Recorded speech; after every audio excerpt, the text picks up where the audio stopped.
Hello every one, ഇന്ന് ഞാനിവിടെ പനീറിൻ്റെ റെസിപ്പിയുമായിട്ടാണ് വന്നിട്ടുള്ളത്.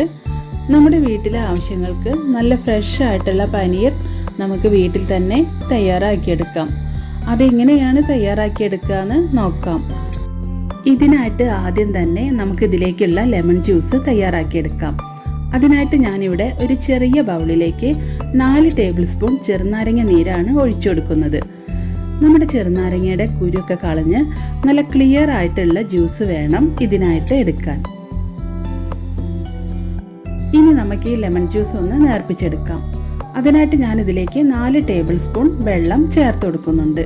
നമ്മളെടുത്ത ചെറുനാരങ്ങ നീരിൻ്റെ അതേ അളവിൽ തന്നെ വെള്ളം നമുക്ക് ചേർത്ത് കൊടുക്കാം. ഇനി നല്ല പോലെ മിക്സ് ചെയ്ത് ഇവിടെ മാറ്റി വയ്ക്കാം. ഇനി നമുക്ക് ഇതിലേക്കുള്ള പാല് തിളപ്പിച്ചെടുക്കാം.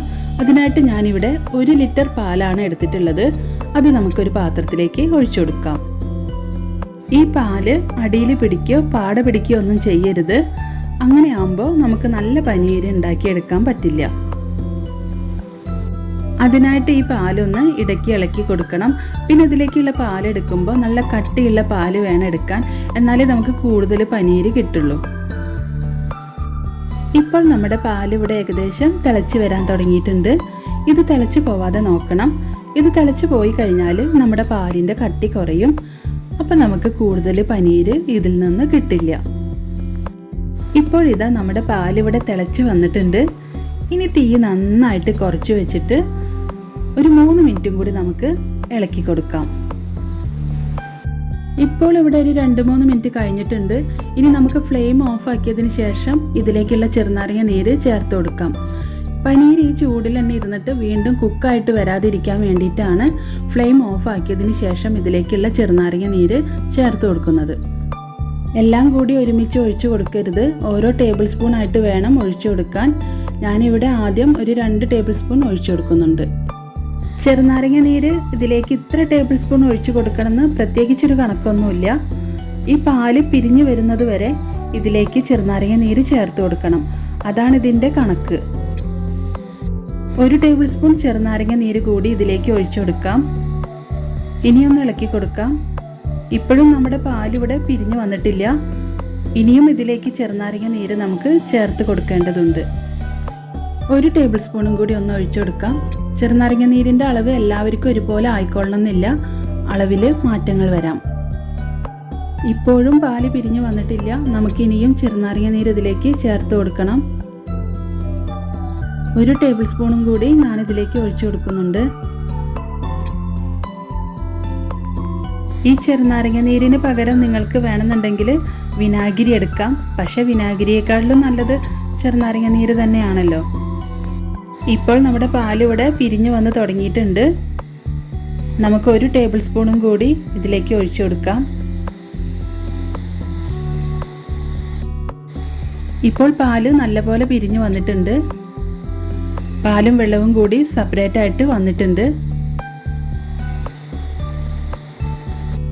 ഇത് രണ്ടും ഇങ്ങനെ വേർതിരിഞ്ഞു വരുന്നത് വരെ ഇതിലേക്ക് ചെറുനാരങ്ങ നീര് ഒഴിച്ചു കൊടുക്കണം.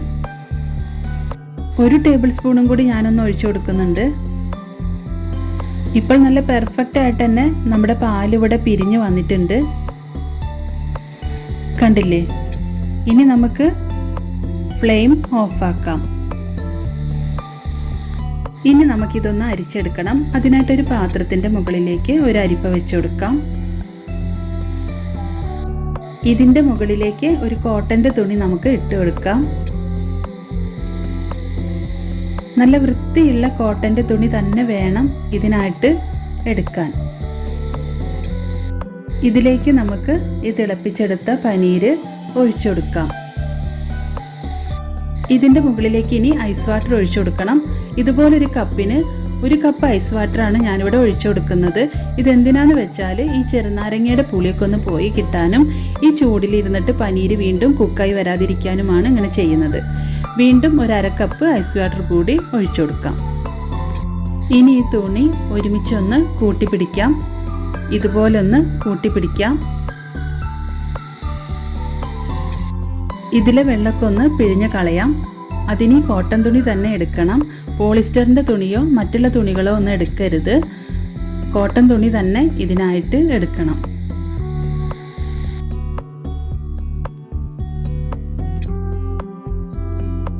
ഇനി ഈ തുണി ഒന്ന് ഇതുപോലെ പിരിച്ച് ഒന്ന് ടൈറ്റാക്കി കൊടുക്കാം. എന്നാലേ ഇതിലെ വെള്ളമൊക്കെ ഒന്ന് പോയി കിട്ടുള്ളൂ. പിന്നെ നമ്മളുടെ പനീരിന് നല്ലൊരു ഷേപ്പും കിട്ടുള്ളൂ. ഇതിനി അരിപ്പയിലേക്ക് വെച്ച് കൊടുത്ത് ഇതിൻ്റെ മുകളിൽ എന്തെങ്കിലും ഒരു വെയിറ്റ് വെച്ച് കൊടുക്കണം. അതിനായിട്ട് ഞാനിവിടെ ഇതുപോലൊരു കല്ലാണ് എടുത്തിട്ടുള്ളത്. അത് ഇതിൻ്റെ മുകളിലേക്ക് വെച്ച് കൊടുക്കാം. അല്ലാന്നുണ്ടെങ്കിൽ എന്തെങ്കിലും ഒരു വെയിറ്റ് ആയാൽ മതി. അതല്ലാന്നുണ്ടെങ്കിൽ ഇതുപോലൊരു ഇടികല്ലായാലും മതി. ഞാൻ എന്തായാലും ഇതുപോലൊരു കല്ലാണ് വെച്ച് കൊടുക്കുന്നത്. ഓവർ വെയിറ്റ് ഇതിൻ്റെ മുകളിലേക്ക് വെച്ച് കൊടുക്കരുത്. അപ്പം നമ്മളെ പനീര് വല്ലാതെ ഹാർഡായി പോവും. പനീര് സോഫ്റ്റായിട്ട് കിട്ടില്ല. ഇതിലെ വെള്ളമൊക്കെ ഒന്ന് വാർന്നു പോകാനായിട്ട് ഒരു 3 മണിക്കൂർ ഇങ്ങനെ ഇരിക്കട്ടെ. അത് കഴിഞ്ഞിട്ട് നമുക്ക് നോക്കാം. ഇപ്പോൾ ഒരു 3 മണിക്കൂർ കഴിഞ്ഞിട്ടുണ്ട്. നമ്മളെ പനീർ എങ്ങനെ ഉണ്ടെന്ന് നോക്കാം. നമ്മളെ പനീർ ഇവിടെ നന്നായിട്ട് കിട്ടിയിട്ടുണ്ട്. നമുക്ക് കണ്ടില്ലേ, ഈ ഒരു വെള്ളം നമുക്ക് കളയേണ്ട ആവശ്യമില്ല. ഒരുപാട് പ്രോട്ടീൻ ഗുണങ്ങളുള്ള വെള്ളമാണിത്. നമുക്ക് ചപ്പാത്തി മാവ് കുഴയ്ക്കാനും പിട്ടുപൊടി കുഴയ്ക്കാനും അങ്ങനെയുള്ള ആവശ്യങ്ങൾക്കൊക്കെ ആയിട്ട് എടുക്കാം. നമ്മളെ പനീര് എങ്ങനെ ഉണ്ടെന്ന് നമുക്കിതൊന്ന് അഴിച്ചു നോക്കാം. നമ്മളെ പനീര് ഇതാ ഇവിടെ റെഡി ആയിട്ടുണ്ട്. പനീര് കടയിൽ നിന്നൊന്നും വാങ്ങിക്കേണ്ട ആവശ്യമില്ല.